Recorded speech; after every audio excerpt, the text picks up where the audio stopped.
It's an exclusive interview you will only see here on WLBT. Former Jackson police officer Anthony Fox is talking for the first time on camera after being exonerated of killing a man back in 2019. A Hinds County jury found him guilty of killing 62-year-old George Robinson, and he was sentenced to 20 years in prison. However, the Mississippi Court of Appeals then overturned that ruling. Well, now working for the Clinton Police Department, Fox sits down with our Patrice Clark to tell his side of the story. It was here at this Hinds County courthouse that Anthony Fox's life changed forever. The police officer was found guilty of killing a man on the job, a conviction that he has since been cleared of. Now a free man, he is speaking out for the first time about the case, the crime, and the challenges of wearing the badge after serving time for a crime he said he didn't commit. Did you kill George Robinson? I can put my hand on the Bible and swear before Jesus Christ himself, no. Anthony Fox, the former Jackson police officer who was once named the capital city's Officer of the Year, is now refuting a deadly incident that landed him on the other side of the law. It was tough. We being plastered all on the news and my children going to school like, ain't your daddy the one who killed that man? Now, the story begins on the evening of January 13th, 2019 in West Jackson. Fox, along with police officers Desmond Barney and Lincoln Lampley, were searching for the killer of a local pastor. That's when he says he spotted 62-year-old George Robinson in a car taking part in what looked like a drug transaction. When we pull up on the street, see a lady, they conduct a hand-to-hand with somebody sitting inside the vehicle, Mr. Robinson. Mind you, it is just about directly where the person that called me told me the suspects were. Fox says he approached Robinson and ordered him to show his hands. Instead, the 62-year-old began reaching between his seats. Fox claims he told Robinson to step out of the car, but he ignored him and kept reaching for something. This is when the details get murky. The indictments state the officers either participated or assisted in physically removing Robinson from his vehicle, body slamming him on his head, as well as striking and kicking him multiple times in the head and chest. There's no way in the world I would pick somebody up and slam them on their heads. Fox says Robinson actively resisted arrest and allegedly swallowed drugs in the process. The minor abrasions right here was when he turned and put the dope in his mouth. Fox says a medical team checked and treated Robinson, but he refused to go to the hospital. At that point, he was given a field citation and released. He showed no forms of having any kind of medical episode. He walked to his car, opened up the door, closed the door, drove off. Went to a hotel room. Robinson was hospitalized later that night and died 2 days later. Fox believes the cause of death stemmed from whatever happened in that hotel room and not due to his run-in with police. However, the medical examiner's report states the death was a homicide by blunt force trauma. After investigating, Fox, Lampley, and Barney were charged and indicted. I was confused. The only thing I can think of is how did this happen? How do you get minor abrasions, minor scratches that he caused himself? And how do we turn that into a second-degree murder?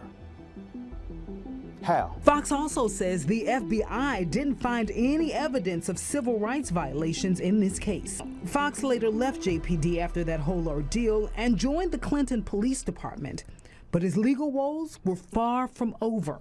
3 years later, he would stand trial and be found guilty of manslaughter. Yet, the other police officers indicted with him, their charges were dismissed by a judge in a separate trial. So why do you think that the two other officers were cleared, but you were not? Me personally, I think that it was set up that way. Fox believes the setup came from the Hinds County District Attorney's Office and the head man in charge, DA Jody Owens. I was arresting quite a bit of people for major crimes.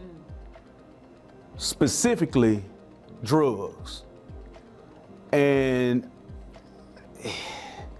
All I'm gonna tell you is I truly, truly believe that it was planned to get me out the way. And I'm gonna put it out there. We had a meeting with them. The district attorney himself, he said out of his own mouth, he knew that none of the witnesses were credible. He knew the witnesses were not credible. This is what he said out of his own mouth. But yet you still go forward with prosecuting me? He also points to Owens' current troubles with the law. The DA was recently charged with 8 felony counts in connection to a Jackson bribery scheme in a separate case.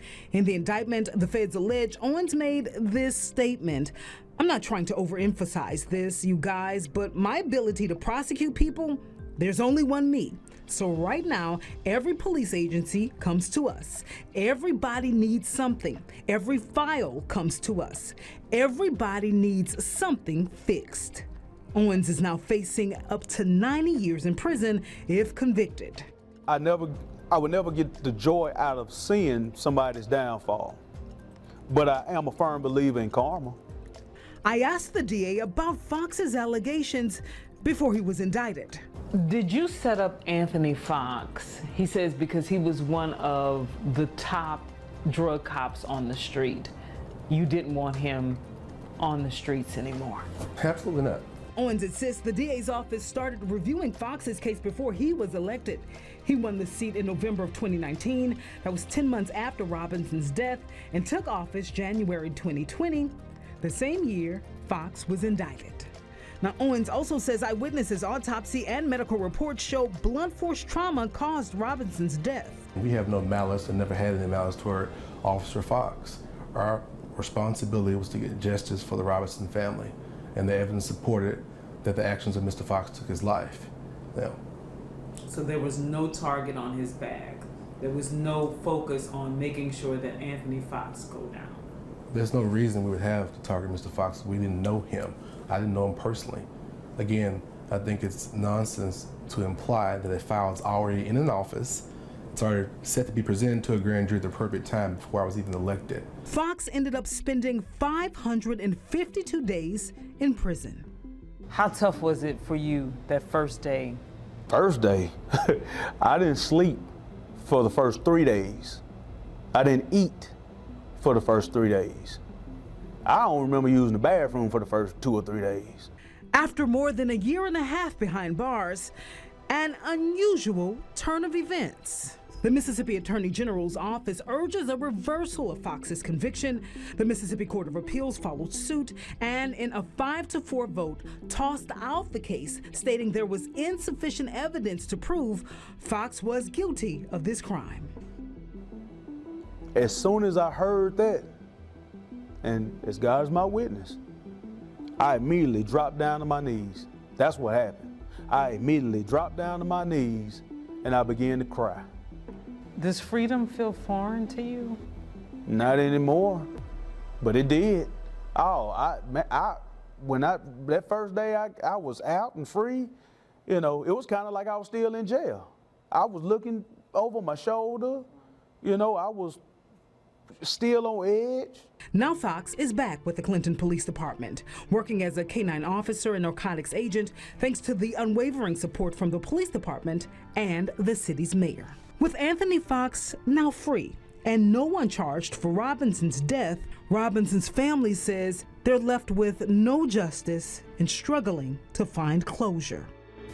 Only thing we got was our brother being dead and you saying that you didn't do it. We left with a broken heart, with a hole in our heart because we lost a loved one. I would love to talk to his sister or his mom and let them know face to face that y'all have my sincerest condolences. I am seriously heartfelt apologies. And this is your first time ever saying this? Yeah, this is my them. first time ever saying anything about this case. Why did you publicly. Why did you want to sit down for this interview? Why now? It's important that people know the truth as to what happened. It's important that his family knows the truth coming from my mouth, nobody else. coming from me, that, like I said, I can swear before Jesus Christ himself right now that we did not do that. Fox says his case cannot be retried, and now his focus is spending time with his family and serving his community. Reporting from Jackson, Patrice Clark, 3 on your side. Very powerful reporting there. You can read more details in this story on WLBT.com, and you can also view it again if you missed any part of this story. Wow.